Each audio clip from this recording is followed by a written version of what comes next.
함께 읽은 이 이사야서 45장에 있는 이 말씀을 통해서 하나님께서 주시는 은혜를 우리가 함께 나누기를 원합니다. 여러분, 이 이사야 45장에는요 이스라엘 백성들을 구원하실 뿐 아니라 온 세계와 열방을 다스리시는 이 하나님에 대해서 기록을 하고 있습니다. 그래서 오늘 본문에 계속 반복되어져 나오는 말씀은 나 외에는 다른 신이 없다라는 말씀이에요. 내가 여호와라. 여러분, 하나님의 이름이 여호와예요. 스스로 계시고 말씀으로 언약하시는 하나님. 그래서 나 외에는 다른 신은 이 땅에 없다 하는 말씀을 오늘 계속 반복하시는 이유를 한번 보실 수 있길 바랍니다. 여러분, 이사야 당시에 이 이사야와 그 시대 사람들이 살았던 그 시대는 제국 시대라고 할 수 있습니다. 신바벨로니아 제국이 일어나고 그리고 페르시아 제국이 일어나고 헬라 제국이 일어나는 그런 제국들의 시대였습니다. 그래서 그 당시에 이런 이스라엘 백성들뿐만 아니라 주위에 있는 여러 나라 사람들이 큰 제국들이 서로 나라를 무너뜨리고 여러 나라를 점령하고 큰 나라를 이렇게 세우는 것을 보면서 또 이게 왕들과 또 왕들이 섬기는 그 화려한 웅장한 신들을 보면서 야, 왕이 참 대단하다. 또 왕이 섬기는 이런 우상도 대단하다. 그렇게 생각을 했어요. 그 시대가 바로 그런 시대였어요. 그런데 이 나라를 주관하시는 분이 하나님이라는 사실을 아무도 깨닫지를 못하는 그런 시대였다는 겁니다. 당시에 이스라엘 백성들을 이제 포로로 잡아갔던 나라가 신바벨로니아 제국이에요. 이 신바벨로니아 제국의 역사도 보시면요, 그 나라가 여러 나라를 점령했거든요. 13년 동안 뭐 주위에 있는 아수르로 비롯해서 북쪽 이스라엘, 남쪽 유다, 모압, 암몬, 에돔, 애굽까지 다 장을 했어요. 큰 제국을 이루어서 뭐 영원토록 나라가 계속 될 줄 알았는데 86년밖에 안 갔어요. 그러니까 한 두 세대, 세 세대도 못 넘어간 거죠. 신바벨로니아 제국도 이스라엘 백성을 무너뜨리고 포로로 잡아갔던 그 나라도 사실은 86년 만에 페르시아라는 나라에 의해서 망하게 되는 것입니다. 이 페르시아의 고레스라는 왕이 페르시아 제국을 일으키면서 바벨론을 무너뜨리게 되어졌고, 그 바벨론에 포로 잡혀온 이스라엘 백성들을 이제 포로에서 풀어주게 된 겁니다. 근데 이때 이 이스라엘 백성들이 포로에서 풀려나서 70년 만에 고국으로 돌아왔으면 누구에게 감사해야 되냐면 하나님께 해야 되는 거예요. 근데 하나님을 잘 모르니까 눈에 보이는 왕이나 그 신들에게 감사를 하게 되는 것입니다. 여러분, 하나님을 모르는 이방 백성들이야 어차피 하나님을 모르니까 자기가 믿는 신들에게 감사하겠죠. 이 신 저 신 막 감사하지만 하나님이 택한 이스라엘 백성들은 하나님께 감사하고 하나님의 이름을 높여야 될 사람들인 겁니다. 근데 그 당시에 이스라엘 백성들은 그렇게 하지 않는 거예요. 그래서 하나님께서 이런 이사야 선지자를 통해서 그 땅에 나라를 주관하시는 분이 바로 하나님이시고 또 하나님 외에는 다른 신이 없다는 것을 말씀을 하게 되는 거예요. 그래서 이 말씀을 계속 강조를 하게 되는 것입니다. 그래서 오늘 45장 1절부터 3절까지 말씀 보시면요, 이 페르시아의 고레스 왕도, 바벨론을 무너뜨렸던 이 고레스 왕도 하나님께서 세우신 종이고 또 이 고레스를 통해서 자기 백성을 구원하실 것이라는 말씀을 성경에 기록을 해놓은 거예요. 여러분 1절 한번 보십시오. 45장 1절을 여호와께서 그의 기름 부음 받은 고레스에게 이같이 말씀하시되, 이 고레스가 바로 페르시아의 첫 번째 왕입니다. 그래서 나중에 인터넷 찾아보시면요, 고레스 또는 퀴루스, 원래 이제 발음이 퀴루스거든요. 성경이니까 고레스라고 이제 이름을 놓은 거예요.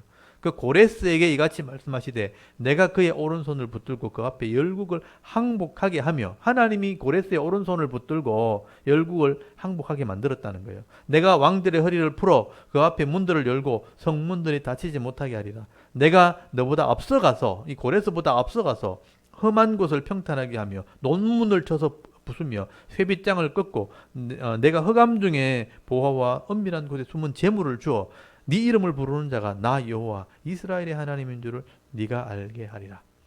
이 고레스의 이름을 부르는 사람들이 하나님이 그랬다는 것을 알게 될 것이다. 이 말씀을 지금 기록해 놓은 거예요.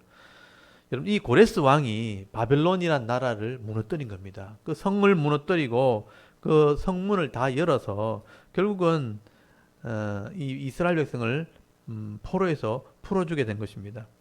그 당시에 이 바벨론의 성에, 그 성이 유명하거든요. 높이가 100m가 넘습니다. 두께가 30m 두께로 두 겹으로 되어 있고요.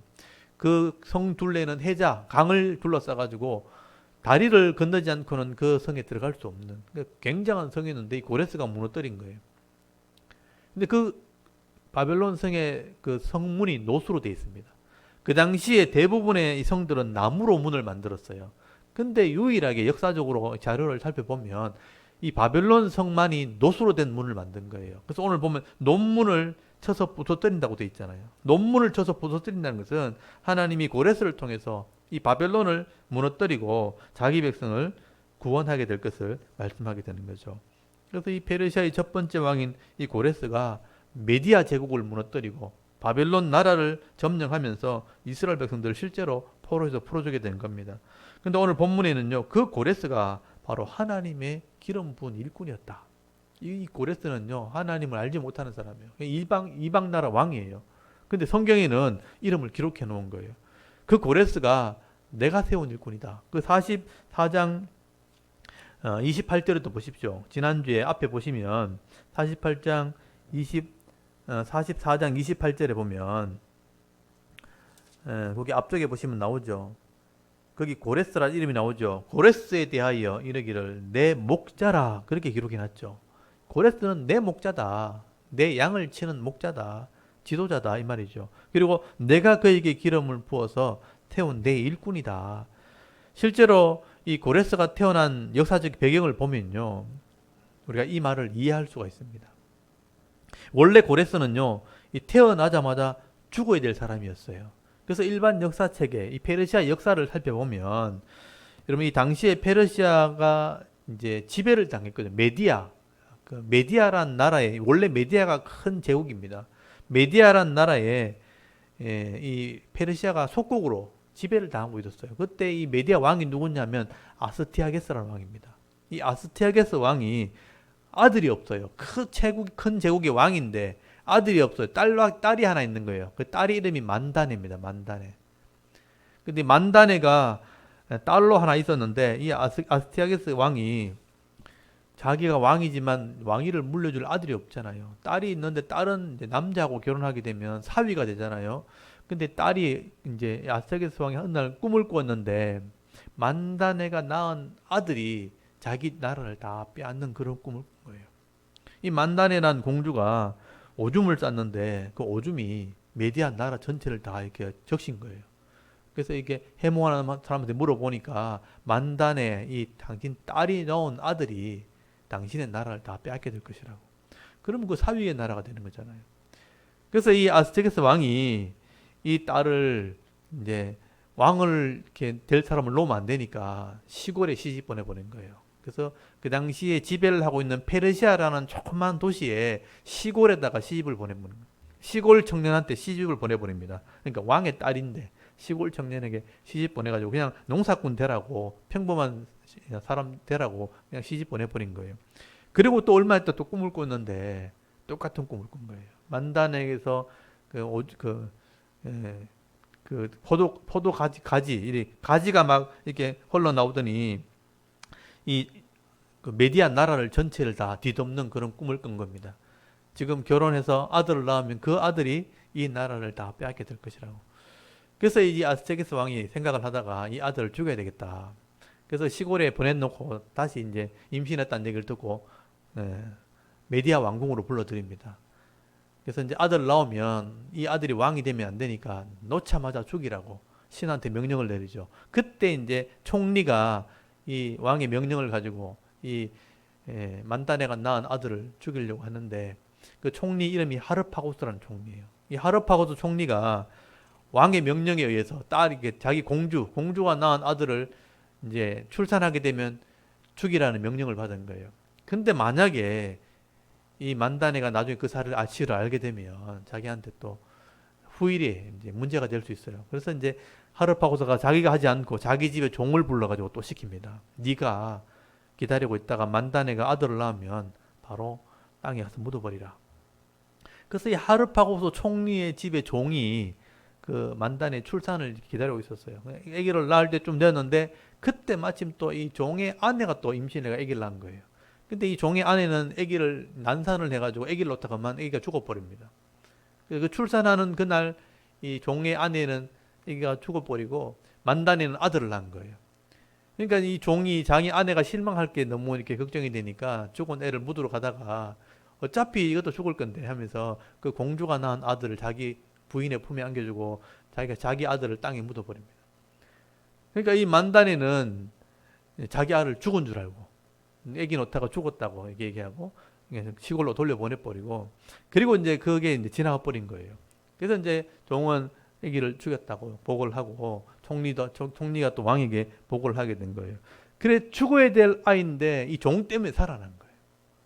그래서 그 부인의 이름이 큐노라는 사람인데 이 하브르파스 총리의 집의 종의 부인이 큐노인데 큐노가 낳은 아들이라 그래가지고 퀴루스, 그러니까 큐노란 말이 암일이 늑대란 뜻인데 늑대의 아들이란 뜻이에요. 그래서 퀴루스라는 이름을 붙이게 된 거예요. 근데 이 퀴루스가 바로 오늘 성경에 나오는 고레스가 된 겁니다. 죽었어야 될 사람인데 하나님이 살려낸 거예요. 그렇게 살아나가지고 나중에는 들통이 나게 됩니다. 만다네가 데리고 가서 키워가지고 이 페르시아의 시골에 청년들을 규합시켜서 일꾼을 일으켜서 군대를 만들어서 이 메디아 제국을 나중에 점령을 하게 됩니다. 그래서 하나님께서 이 고레스를 구별해서 기름 부어 세워서 메디아를 점령하게 만든 겁니다. 그래서 이 메디아가 점령되면서 이제 신바벨로니아 제국, 바벨론성을 점령하게 된 사람이 바로 이 퀴루스 고레스라는 사람이에요. 그래서 그 역사적으로 기록된 이 고레스가 실제로 오늘 성경에 이름이 기록된 겁니다. 그래서 이런 고레스가 출생하는 배경이나 이런 역사는 헤로도토스라는 학자가 쓴 역사라는 책에 다 기록이 되어 있어요. 이게 일반 책에 다 기록이 되어 있습니다. 그래서 이런 역사를 보면요, 결국 하나님께서 이 모든 생명을 주관하시고 하나님의 그 큰 계획 속에서 이 지도자를 쓰신다는 것을 알 수가 있게 되는 거죠. 이렇게 사람들은 어떻게든지 고레스를 죽이려고 했지만 생명을 주관하신 하나님께서 기가 막힌 방법으로 이 고레스를 살려냈고 페르시아 나라를 일으키게 되었고 결국은 바벨론을 무너뜨리면서 결국 이스라엘이 포로에서 풀려나게 되는 일들이 역사 속에서 일어나게 된 거예요.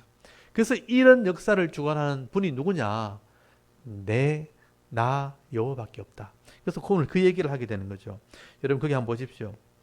5절 한번 보십시오. 5절에 보시면 나는 여호와라, 하나님의 이름이죠. 나 외에는 다른 이가 없나니 나밖에는 신이 없느니라. 과연 누가 이런 말을 다른 사람이 할 수 있을까요? 하나님밖에 다른 신이 없다는 거예요. 너는 나를 알지 못하였을지라도, 고레스에게 하는 말이죠. 고레스는 하나님 몰라요. 근데 나는 네 띠를 동일 것이요 해 뜨는 곳에든지 지는 곳에든지 나밖에 다른 이가 없는 줄을 알게 하리라. 나는 여호와라, 다른 이가 없느니라. 그래서 이 고레스가 페르시아 제국을 일으켜서 온 나라를 전부 다 차지하게 된 게 페르시아 제국이에요. 그 페르시아 제국은 알렉산더 대왕에게서 또 무너지거든요.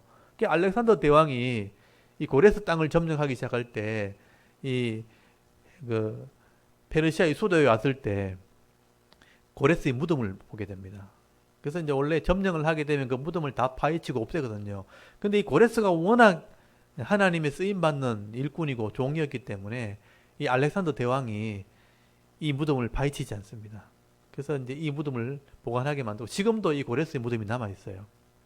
그래서 이제 역사적으로 이 고레스는 유명한 사람이 된 거예요. 근데 그 고레스를 살리고 왕이 되게 하고 다스렸던 분이 누구냐? 바로 나 하나님이다. 그렇게 말씀하게 되는 것입니다.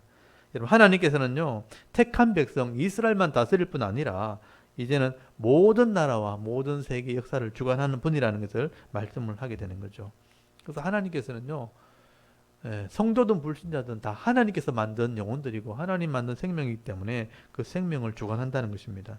우리가 하나님의 뜻을 다 알지를 못하고 이해를 못해서 그렇지, 하나님께서는 빛도 짓고 어둠도 지으신 분이라, 평안도 짓고 환난도 창조하신 분이라. 여기 7절 말씀이죠. 하나님은 빛도 만드신 분이지만 어둠도 창조하신 분이에요. 하나님은 평안도 주시지만 환난도 창조하신 분이라. 이 땅의 사람들이 마음대로 살아가고 아무렇게나 태어나고 이렇게 죽어가는 것 같지만 사실은 하나님 뜻대로 살아가게 되는 겁니다. 하나님 뜻에 의해서 죽기도 하는 것입니다. 그래서 여러분 8절 한번 보십시오. 하나님께서 비를 내리듯 공의를 하늘에서 내리시고 그 공의가 땅에서 구원의 싹이 나게 하고 또 공의에 우미 돋게 하시는 분이라. 공의로 이 땅을 다스리시는 분이라는 것을 시적으로 표현한 거예요. 제가 8절을 다시 읽어볼게요. 하늘이여 위로부터 공의를 뿌리며 구름이여 의를 부를지어다. 땅이여 열려서 구원을 싹트게 하고 공의도 함께 움돋게 할지어다. 나 여호와가 이 일을 창조하였느니라. 이 땅을 공의로 다스리시는 분이에요. 이 땅을 공의로 또는 의로 다스리시는 분이라. 근데 여러분, 사람들이 짧은 지식을 가지고 내가 살아가는 인생 가운데 있는 경험하는 그런 일들만 가지고 하나님께서 왜 이렇게 하시나 함부로 따질 수 없어요. 우리 생각, 우리 지식으로는요, 하나님이 하시는 일을 다 계산할 수 없어요. 그래서 내게 불리하다고, 내게 어려운 일 생겼다고 하나님 왜 이렇게 하시나 이렇게 말할 수 없는 겁니다. 그게 어리석고 미련한 거예요. 그래서 9절에 보면 그런 말을 하는 겁니다. 질그릇 한 조각이 그 그릇을 만든 사람에게 이렇게 함부로 지었나 이렇게 말할 수 없다는 거죠. 진흙덩이가 토기장에게 왜 나를 이렇게 만들었냐, 손도 없냐 이렇게 함부로 따질 수 없다고 그렇게 말하는 겁니다. 그리고 10절에 보시면요, 자식이 이 아버지나 어머니한테 왜 나를 이렇게 낳았냐고, 왜 나를 이 모양으로 만들었냐고 그렇게 말할 수 없어요. 하나님께서 그렇게 하셨다는 것입니다. 이 말은요, 그 당시에 이스라엘 백성들도 어려움을 당했기 때문에, 불순종해서 바벨론에 포로가 데려가는 나라가 망하는 일을 경험했기 때문에 하나님께 이렇게 따졌다는 거죠. 왜 이 나라를 이렇게 망하게 했습니까? 하나님 왜 이스라엘이 이런 고단을 당했습니까? 막 따졌다는 거예요. 왜 페르시아가 바벨론을 이렇게 망하게 했느냐? 하나님께 따지고 이렇게 했다는 거죠. 그렇게 할 수 없다는 게 우리는. 왜냐하면 사람들은요, 하나님의 공의를 다 우리가 이해할 수 없습니다.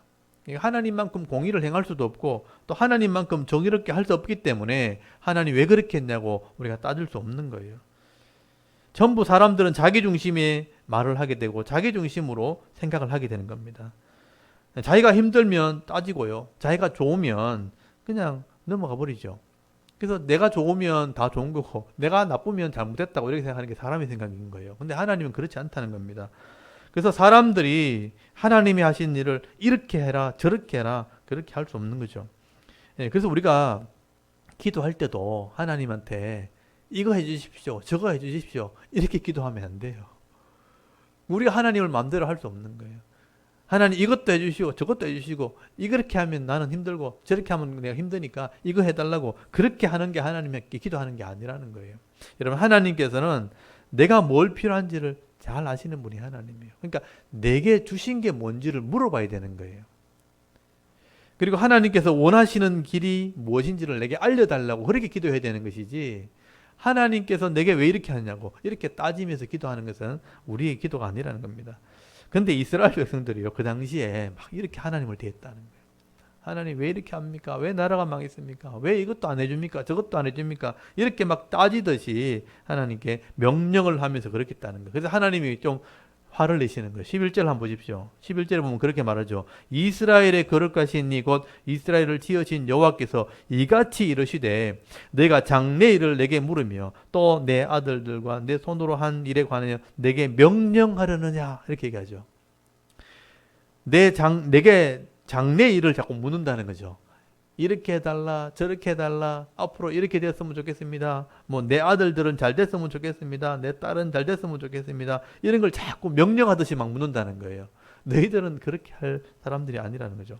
그래서 하나님께서 이스라엘 백성들이 하시는 말씀이 뭐냐? 12절 한번 보세요. 내가 땅을 만들고 그 위에 사람을 창조하였으며 내가 내 손으로 하늘을 펴고 하늘의 모든 군대에게 명령하였노라. 내가 공의로 그를 일으킨지라. 그의 모든 길을 곧게 하리니 그가 나의 성읍을 건축할 것이며 사로잡힌 내 백성을 값이나 갚음이 없이 놓으리라. 만군의 여호와의 말이니라 하였느니라. 그러니까 하나님께서 계획을 다 세워놨다는 거예요. 나라가 망하고 어려움 당했을 때 내 자식은 어떻게 삽니까? 장래 미래는 어떻게 됩니까? 불안해서 자꾸 물어보는데 내가 다 계획을 세워놨다. 여기 보면 내가 군대를 일으켜서, 그러니까 페르시아를 일으켜서 공의로 이제 바벨론의 악을 심판하고 그리고 내 성읍을 다시 건축할 것이고 값을 지불해서 내 백성을 풀어줄 거다. 이게 하나님의 계획이라는 거예요. 하나님이 이미 다 너희의 선한 길을 준비해놨다. 내가 하나님의 나라를 세울 것을 다 회복할 것을 준비해놨다. 하나님은 눈에 보이지 않지만 말씀을 통해서 계획을 통해서 다 일하시는 분이라는 것을 지금 말씀하게 되는 거죠. 그래서 여기 이사야가 깨달은 것을 기록해 놓은 거 오늘 굉장히 중요한 말이에요. 하나님은 스스로 숨어 계시는 분이구나. 눈에 보이지 않는 거예요. 하나님은 스스로 숨어 계시는 것처럼 보이지 않는데 여전히 일하시는 분인 거예요. 그 하나님을 우리가 볼 수 있어야 됩니다. 15절 말씀만 보십시오. 구원자 이스라엘의 하나님이여 진실로 주는 스스로 숨어 계시는 하나님이시니다. 이게 이사야 선지자가 깨달은 것을 기록한 거예요. 하나님께서는 우리가 어려울 때 막 이렇게 도와주지 않는다고 막 불평하고 우리가 함부로 막 기도하거든요. 근데 하나님은 다 준비해놨다. 일하고 계신다는 겁니다. 그래서 이사야가 그걸 깨닫고 난 뒤에 구원자 이스라엘의 하나님, 진실로 주는 스스로 숨어 계시는 분입니다. 여러분, 여기 하나님이 스스로 숨어 계신다는 게 뭐냐면 보이지 않는다는 뜻이에요. 하나님은 눈에 보이지 않는데 여전히 역사를 다스리고 계시고 사람들의 생명을 주관하고 계신다는 겁니다. 근데 너무 크게 이렇게 역사하시기 때문에, 너무 하나님이 크시기 때문에 우리 눈으로는 볼 수 없고 우리 지식으로는 계산이 안 되는 거죠. 그래서 하나님은 내 눈으로 볼 수 없고 내 지식으로는 이해할 수 없는 겁니다. 믿음으로는 우리가 받아들일 수 있는 거죠. 믿음의 눈이 있어야 볼 수 있다고 말씀하게 되는 거죠. 그러나 여러분, 세상 사람들은요, 이런 믿음이 없으니까 하나님을 믿을 수가 없는 거죠. 우리는 말씀을 통해서 이해를 하니까 그래도 믿으려고 하는데 불신자들은 더더군다나 하나님을 믿을 수가 없습니다. 그러니까 눈에 보이지 않으니까 눈에 보이는 것을 자꾸 믿으려고 하겠죠. 그러니까 눈에 보이는 게 뭐냐면 물질과 돈이과 권력이에요. 그리고 그것을 줄 수 있는 사람들이 만들어 놓은 신이에요. 그게 우상입니다. 우상. 그래서 세상에 보이는 물질, 화려해 보이는 물질, 그리고 물질을 줄 수 있는 능력이 있다고 하는 신들, 무당들, 이런 게 눈에 보이잖아요. 그런 우상들을 쫓아가고 그들에게 절하기도 하고 또 그들에게 기도하는 그런 삶을 살아가게 됩니다. 근데 결국 그게 이루어지지 않습니다. 그러니까 수치와 부끄러움을 당하게 될 것을 오늘 말씀하게 되는 거죠. 그래서 하나님께서 오늘 보이지 않는 하나님을 의지하지 않는 자들은 결국은 수치를 당한다. 인생을 허비한다는 얘기를 하게 되는 거예요. 그래서 하나님께서 계속 강조하시는 것은 눈에 보이는 우상을 의지하기보다는 이런 하나님을 신뢰하는 자가 되라. 눈에 보이는 우상을 쫓아가다가는 수치와 부끄러움을 당하게 될 것이다. 그래서 여러분 16절부터 보시면요, 우상에 대한 얘기를 하게 되는 거예요. 우상을 만드는 자는 부끄러움을 당하며 욕을 받아 다 함께 수욕 중에 들어갈 것이로되 이스라엘은 여호와께 구원을 받아 영원한 구원을 얻으리니 너희가 영원히 부끄러움을 당하거나 욕을 받지 아니하리로다. 이 부끄러움을 당하는 것과 수욕, 그러면 욕을 얻어먹는 걸 말해요. 욕을 당하게 될 것이다. 여러분, 우상을 만드는 자들이 어떤 부끄러움과 어떤 욕을 당하게 되냐 하면요, 우상을 믿고 따르는 그게 내 욕심이라는 것, 그리고 이기적인 마음이라는 것을 들통을 난다는 거예요. 우상을 따라가는 게 다 자기 욕심인 거예요. 그게 수치와 부끄러움을 당하게 될 것입니다. 여러분, 죄의 모습으로 가득 찬 이 자신의 모습, 욕심으로 가득 찬 이 모습이 나중에 드러났을 때 사람들한테 부끄러움을 당하는 겁니다. 그래서 20절 말씀을 이렇게 써놨잖아요. 열방 중에서 피난한 자들아 너희는 모여오라, 함께 가까이 나오라. 나무 우상을 가지고 다니며 구원하지 못하는 신에게 기도하는 자들은 무지한 자들이니라. 이게 무식한 자들이라고 되어 있잖아요. 우상을 따르는 사람들, 여러분, 나무 우상, 나무로 만든 신을 섬기는 사람들은 그것을 구원을 준다고, 복을 준다고 믿고 따르는 사람들은 그게 다 어리석은 짓이고 무지한 짓이다, 무식한 짓이다. 근데 여러분, 지금도 이런 미신을 믿는 사람들은요, 그게 이제 이 신이 복을 준다고 믿거든요. 그래서 자기 집 문 앞에다가 복 들어오라고 막 글자도 막 써놓고 막 이렇게 하잖아요. 이렇게 또 이렇게 뭐 자동차 같은 거 사면 사고 당하지 말아라고 삼거리길에 주로 이제 상차리 넣고 봤어요. 그런 거 막걸리 이래 부어놓고 막 절하고 그것도 명태 같은 거 뒤에 트렁크에 막 붙이고 다니고 실 묶고 다니고 이런 사람도 있어요. 묵주 이런 거 있잖아요. 염주 같은 거 막 걸고 다니는 사람도 있고. 남편이나 안에 바람 피지 뭐라고 몰래 비계 밑에 부적 숨겨놓기도 하고요. 옷에다가 부적 붙이고 다니고 이런 사람도 있어요. 그러니까 그런 미련한 짓을 한다는 거죠. 왜 이렇게 눈에 보이는 것을 믿고 따라가느냐? 하나님이 눈에 보이지 않기 때문이에요. 하나님은 숨어 계시는 하나님이기 때문에 하나님은 안 보이고 눈에 보이는 그 세상 것들이니까 그런 것들 따라간다는, 그게 미련하고 어리석은 짓이다, 그렇게 말씀하는 것입니다. 그래서 하나님께서 계속 말씀하시는 거죠. 사람은 눈에 보이지 않는 이런 천지 만물을 통해서 하나님이 창조주라는 것을 이렇게 보여주시고요. 또 분명하게 이런 하나님 말씀을 통해서 성경에 기록해 놓고 옛날부터 내가 계속해서 너희들에게 알려줬다. 창조물을 통해서 또 알려주고 선지자들의 글을 통해서 또 알려주고 지금도 주의 종들을 통해서 계속 말하고 있다는 거예요. 내가 하나님이라는 것을 계속 보여주고 있다. 그래서 21절 한번 보세요. 이게 하나님의 답답한 마음이죠. 너희는 알며 진술하고 또 함께 의논해 한번 해보라. 이 일을 옛날부터 듣게 한 자가 누구냐? 이전부터 그것을 알게 한 자가 누구냐? 나 여호와가 아니냐? 나 외에는 다른 신이 없나니 나는 공의를 행하며 구원을 베푸는 하나님이라. 나 외에는 다른 이가 없느니라. 땅의 모든 끝이여 내게 돌이켜 구원을 받으라. 나는 하나님이라 다른 이가 없느니라. 지금 하나님이 얼마나 답답했으면 내가 하나님이다, 내가 창조주다, 나 외에는 다른 신이 없다고 내가 옛날부터 계속 알게 했잖아, 이렇게 창조물을 통해서 보여주고 성경을 통해서 보여주고 설교자를 통해서 계속 알려주는 나 외에는 다른 신이 없느니라.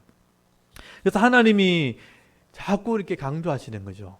다른 신은 없나니 내가 하나님이고 나 외에는 다른 이가 없느니라. 여러분, 당시 이스라엘 백성들이 얼마나 하나님을 하나님으로 안 여겼으면 이렇게 말씀을 하셨겠어요. 여기 우리 자식들로 비교하면 그런 거예요. 자식이 아버지를 아버지로 여기지 않으니까 아버지가 따라다니면서 내가 네 아비다 임마, 내가 네 엄마, 내가 네 낳았다 그러면서 이거 낳는 걸 안 봤으니까 자기는 내가 네 아비다 임마, 내가 너를 낳았다 계속 따라다니면서 그렇게 말을 한다면 이 자식이 얼마나 아버지를 아버지로 안 여겼으면 이렇게 했을까, 지금 그 얘기를 하고 있는 거예요. 그래서 오늘 결론이 뭐냐 하면요, 인생들에게 생명을 주실 뿐 아니라 나라의 역사를 주관하시는 이 하나님을 믿고 이 눈에 보이지 않는 이런 하나님, 살아계셔서 역사하시고 숨어 계시는 하나님을 말씀을 통해서 믿으라는 것입니다. 근데 사람들이 만들어 놓은 이런 우상을 따라가면 수치와 부끄러움을 당하게 된다는 것입니다. 하나님은 눈에 보이지 않으니까 내 마음대로 안 될 때 하나님 뜻을 이루어지는 걸 기다려야 되는데 내 마음대로 안 되니까 불평도 하기도 하고 이런 하나님을 막 대적하는 그런 삶을 살아가다가는 결국은 부끄러움을 당하게 되고 수치와 또 수욕을 당하게 될 것이라. 그래서 그렇게 되기보다는 이 하나님을 믿고 의지하는 사람이 되라. 그러면 하나님 반드시 영광을 드러나게 하실 것이라. 그래서 여러분 오늘 24절 25절 한번 보십시오.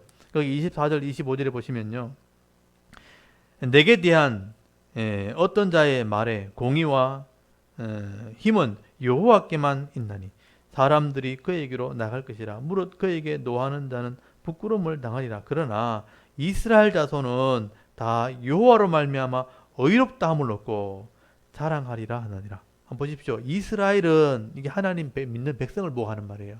하나님을 믿는 백성들은 여호와로 말미암아, 그러니까 하나님을 믿게 되면 하나님으로 말미암아 의롭다 하는 칭찬을 듣게 되는 거죠. 아, 저 사람 정말 믿을 만한 사람이다. 그리고 자랑하는 사람이 될 것이다. 하나님의 이름을 높이는 사람이 될 것이다 라고 말씀을 하게 되는 것입니다. 여러분, 오늘 저와 여러분도 이 땅을 이렇게 살아가다 보면 여러 가지 힘든 일을 만날 수 있죠. 하나님이 없는 것처럼 느껴질 때도 있어요. 왜냐하면 눈에 안 보이니까.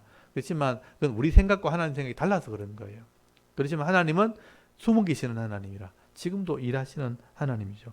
그래서 그 하나님을 보이지 않는다고 원망하기보다는 나에게 생명을 주신 분도 하나님이고 나를 구원하시는 분도 하나님이고 이 땅을 다스리시고 주관하시는 분도 하나님 것을 믿고 의지할 때 하나님이 내 좋은 길을 인도하실 것이라, 선한 길을 예비해 놓았을 거라, 그런 믿음을 가지고 늘 살아갈 때 감사도 하고 찬송하며 살아갈 수 있는, 또 하나님의 자랑거리가 되어서 살아갈 수 있는 저와 여러분의 이런 신앙의 모습이 되실 수 있기를 주의 이름으로 축원합니다. 아멘. 잠깐 우리 기도드리겠습니다. 하나님, 오늘도 수요 예배 시간에 나와 예배하게 하시고